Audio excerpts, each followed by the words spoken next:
Hello my guys, gals and non-binary pals, and welcome to a new episode of Den Fatales, where we review Lizzo's Watch Out for the Big Girls. My name is Alicia, my pronouns are she, they, and this is episode 6. Watch out for the big girls. Watch out for the big girls. Before we get into it, let me thank our Patreons. It's 7 of them. Let me thank Elisa, Elisina, and Missy for joining in. I'm so glad that you found something that you find valuable in our work, and I do hope that we can bring you more and more of what you like. We actually have just finished filming the next video essay, which will be out on the 25th of April. We'll soon post the entire script, which is like 10,000 words, on the Patreon already, and if you like this kind of stuff, that's a good way to directly support us, because as you can see, we're a very small channel and any kind of help really makes a difference. So if you'd like to join Patreon, that's an option. Otherwise, there's PayPal for a one-off donation. And now let's get into episode 6. I'll be honest, I haven't taken many notes for episode 6, so it's just gonna be a proper rewatch, and we'll see where it goes. It starts off with the girls in the mansion. It's 6 days to Bonnaroo, and they're still talking about the makeover. Chiara won the 100% that bitch, and that blue turquoise looks amazing on her. Turquoise, it's a very, very good color for anyone like me who has warm yellowish olive undertones, so just tip there. When Lizzo said, "So I'm gonna have to say goodbye to you, Jasmine," I was like, what? What do you mean? I don't know about y'all, but I'm feeling like anything can happen. Like, at first I kind of felt a little bit secure in being here, not secure in like being on the stage. Yeah. But I definitely felt secure, like I wasn't gonna go home unless I chose to. That was just a left. We were going straight and we went left. Yeah. They're talking about the elimination of Jasmine as something that sort of shook everyone, because as they said at the beginning, there are 10 spots to go and dance at Bonnaroo, so technically no one has to go home.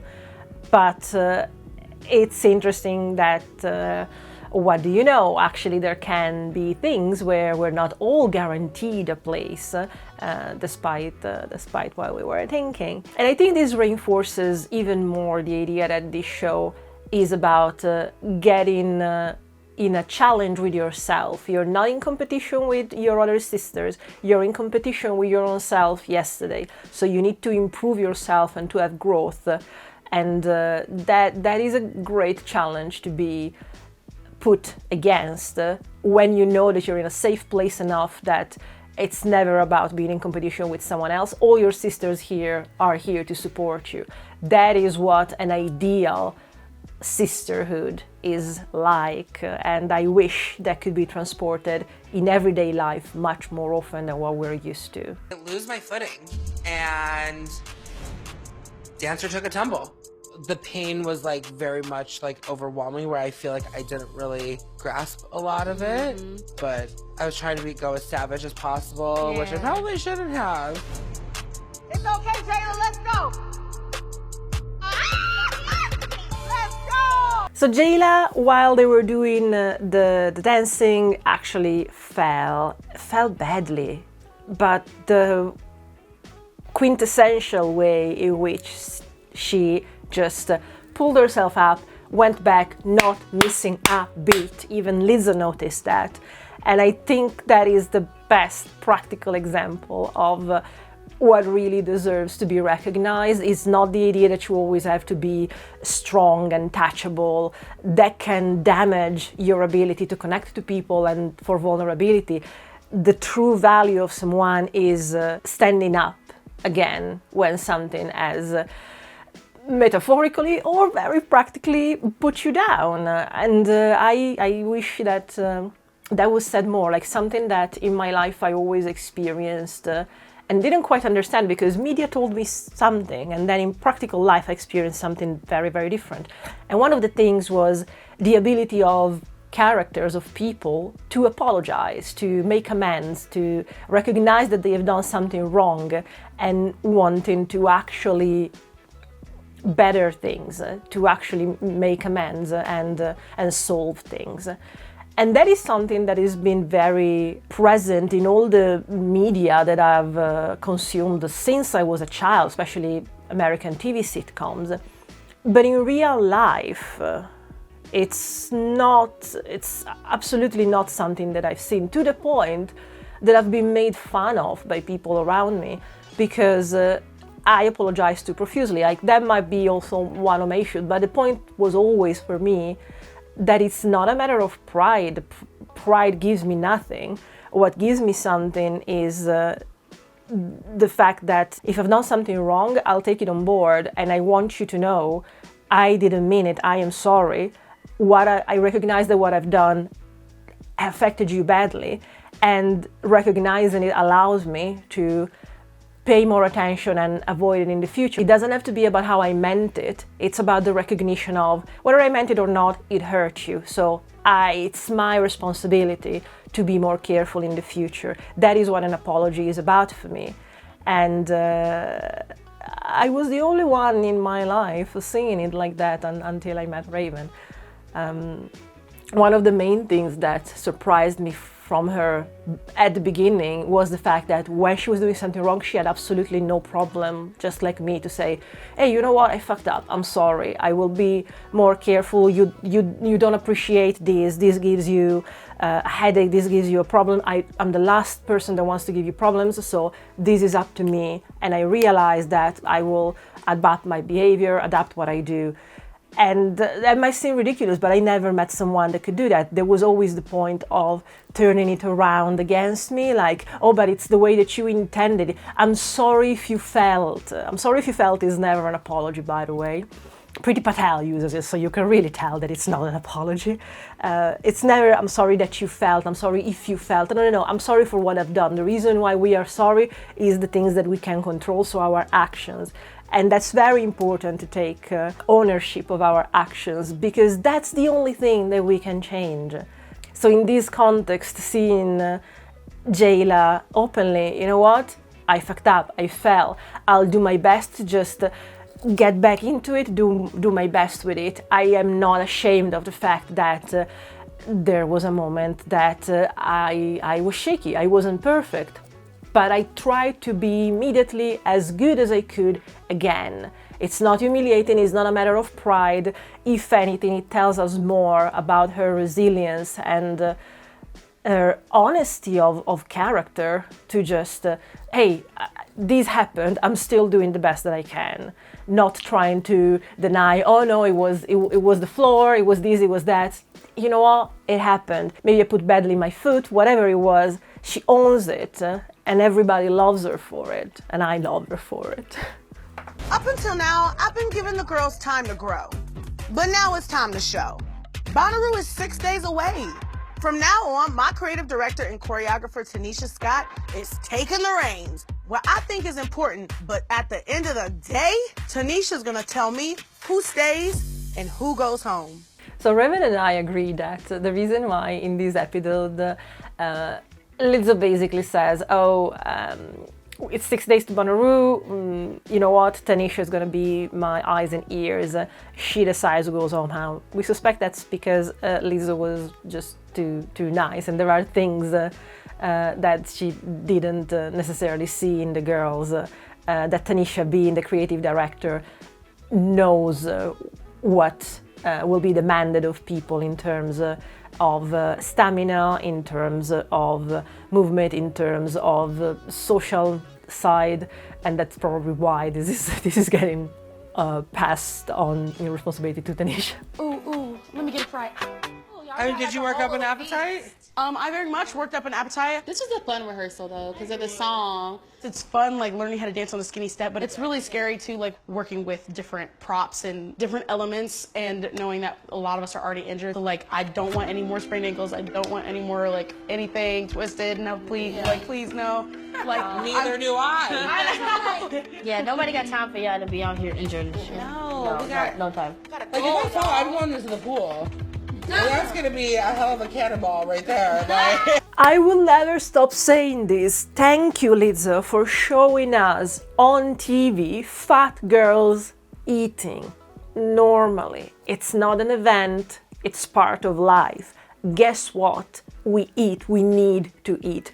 The people that have this absurd idea that, oh, if I was fat, Like her, I would never touch food again until I am not. They do not understand the damage they do. I've said it before in one of these videos. I will not go through again the absurd insults and fatphobic ignorance that there is behind the "there were no fat people in Auschwitz" insult that is thrown at us. I will just reiterate once again, whoever uses that kind of stuff against fat girls does not understand that they have blood on their hands when they do that. Because guess what? The frailer we are, the more likely we are to take on your suggestion. And that's how we hurt ourselves. Because no one that is not kept in chains, ready to have their life ended like it was in Auschwitz, can actually not eat. You need to stop thinking that. I will challenge you to stop eating yourself and see how that works. Oh, but you have all that meat and fat upon you. It doesn't make a difference to your body. There are so many things that have bitten my tongue throughout this entire series because of my past, I had to know and learn so much about the human body and all the different things that affect a body in this size. And I had to learn from my own ignorance in thinking, oh, we are fat because of what we eat. It's a very simple in and out situation. You eat it and it goes in your hips, and it's the kind of thing. I had to fight my own ignorance upon that because for the longest amount of time in my life, in my adult life, I allowed society to make me believe that. I was literally living with people, eating their same stuff. I was fat, they weren't, and still thinking, but it's really what I eat. I genuinely took the responsibility that society wanted to put on me. When I started to realize that I was ready to hurt myself to change my body, and I did hurt myself trying to change my body, and it still wouldn't change, guess what? I had to look into it, I had to fight the medical fat phobia, I had to stay for 3 years to see a professional privately because no one would listen to me. So I have, if I wanted to, I would have plenty of valid biological reasons to bring to you, to explain to you how idiotic and ignorant revealing is the fact that you think, oh, it just depends on what you eat. Shut your mouth and you will not be fat anymore. If you had any idea how idiotic and ignorant you sound when you say that, you seriously wouldn't, because it would just make you realize how stupid you sound. And I could do an entire video talking about the health situations that not only prevent you from losing weight, allow you to put on weight when you are water fasting. But the point here is that there is no health justification that I need to bring to you to have basic, decent dignity and respect given. I owe you nothing but my existence to not insult me, to not come after me, to not come being angry at me because I exist in a bigger body. So it is insane to me that you're doing this and get ready to be upset the same way that 50 years ago was reasonable to go after black people because they're black. Oh, but you can change your fatness. Again, if you had listened, you would know there are plenty, too many of health reasons that are not even looked into for why people, regardless of what they eat, have a serious issue in changing anything about themselves. You need to stop that ignorant point of view, and there is plenty of literature for that. And I don't feel like being your educator, but I will in the future if it needs be. But the point is, whether I do something or not, it's not my responsibility to give you enough justification to treat me with simple, basic human decency that you owe to another human being, because it's another human being just like you, regardless of size, regardless of gender, regardless of sexuality, regardless of skin color.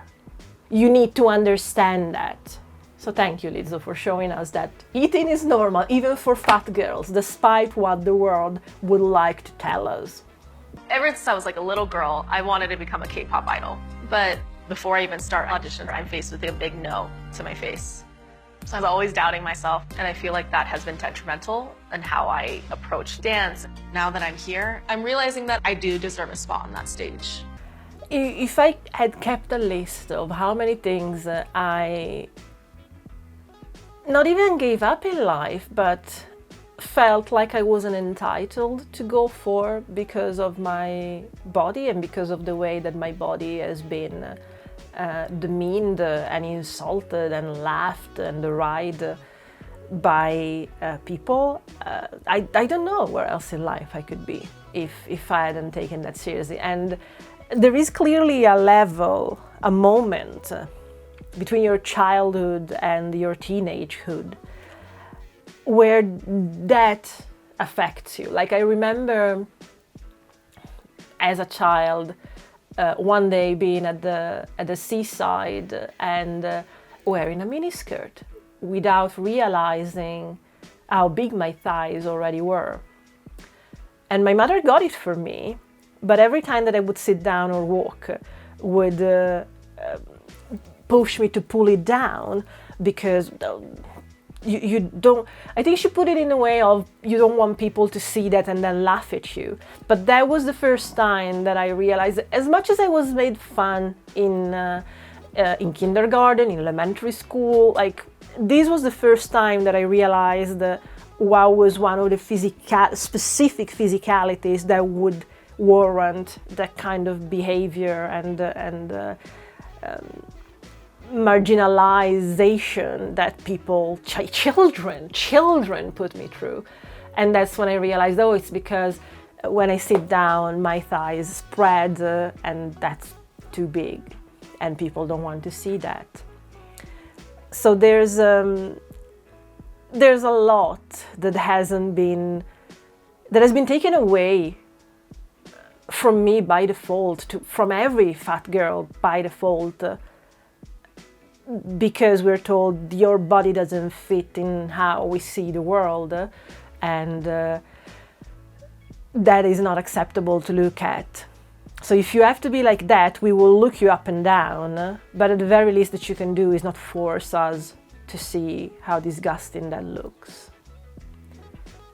And as I said before, I feel for Isabel particularly because she comes from a culture where anything we know about fatness, it's thrown under the window. Sometimes I see on TikTok especially an explanation of the fat scale. What is a small fat? What is a mid-size fat? What is an infinity fat? That kind of thing. And they are always based, rightfully, I guess, because it's where most activism, it's where more presence comes from. They're all based on American sizes. And I think once I had, just once I dared, going into that area of infight between the body positivity movement about different levels of fatness, because despite being a size UK 20, which I think is a size US 16, so supposedly a small fat, I come from Italy. In Italy, as I said before, a high street shop will carry as far as a size 8 to 10 UK, which is a 4 to 6 US. So I was trying to explain that in countries like that, which I imagine Korea being similar from what Isabel said, it doesn't matter. Like, I was once told, posting an outfit of me in a size UK 20, so US 16, oh, don't be here taking space from other actually fat people. And I wish I could have explained in that context, like I was just banned from that group because I was a size 20, so I was a small fat, I shouldn't put my voice over more fat people. What I did was posting a picture of me in a crop top because it was the first time that I could ever wear it, because here in the UK I found a crop top, and with that outfit I was hired in one of my supporting artist job as a background actor, and I posted it saying it's mind-blowing to me that I can be on TV with a crop top now, whereas Italy would have never allowed this, would have never allowed any fat person to be on TV, let alone with a crop top. But that was deleted, and I was banned, saying you're taking space of other actual fat voices. And I really wished I could have had the time to explain. When you come from a country that has that limit of fatness so much lower already, it doesn't quite make a difference. Like, I tried to talk about this in a fat group that I was about, and there was this person that kept on coming back to me saying, oh no, yeah, you were drowning fat voices. And I tried to explain to them, okay, the issue there is that whether I am a size 20 or a size 28, the shops stop as a size 8 there.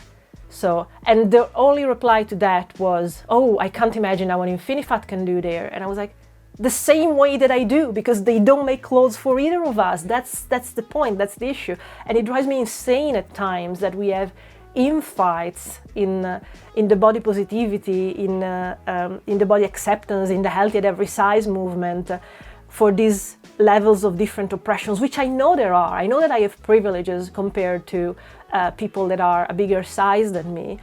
But at the same time, you need the reference context to understand that. And in Italy, I am an Infinifat. They don't care. It doesn't matter. It's problematic to get out of the house for me, because there will be something that goes wrong. There will be someone that looks at me wrong, that actually openly says something wrong, because in Italy they don't have much of a problem doing that. So that was the thing that I wish was understood in some context where the beauty standard is so much skinnier than we're used to in even mass media, which is American, UK fundamentally, and Western world. Even in the Western world, some places like Italy are stupidly more demanding of thinness. And in their eyes, a size 20 or a size 34 are the same. We're just disgustingly fat. So fighting between each other, to me, never quite made sense. But it's something that I remember thinking when I first saw Isabel on the show as well, and thinking, oh, will she get flack because technically she's a small fat, despite the fact that she comes from Korea. So in Korea, she's a whale. They consider us that way. I've been like, I know how they behave. I know how they call us. I know what's standard, because Italy does the same.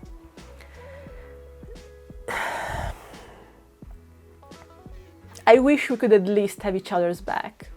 Because again, guess what? You visit Italy and you are anything over a size UK 10, so a US 6, be ready to have all the clothes that you need and extra ones, because you will not find a store in a street that will carry your size. And that is the same for a size US 8 to a size US 20 to a size US 30.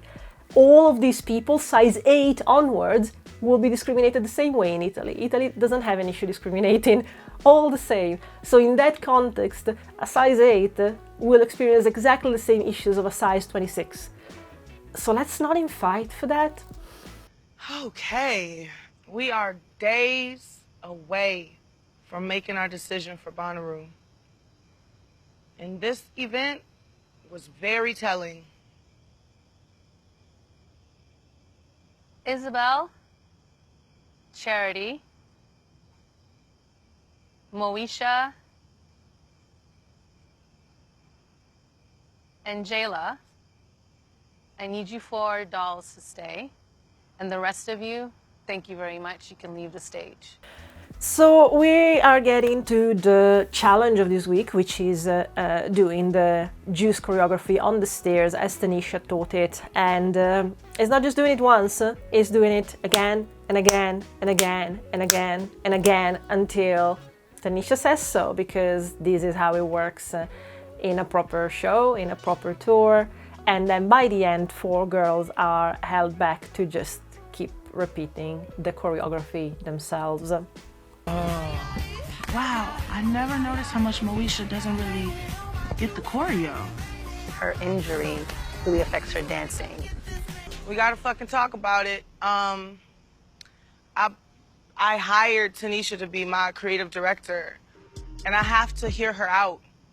and she wanted me to see y'all as individuals, not hiding behind some of the other more technically skilled dancers. Okay, I have to ask Tanisha a real ass question. Is there anybody here who you think is not ready for the stage?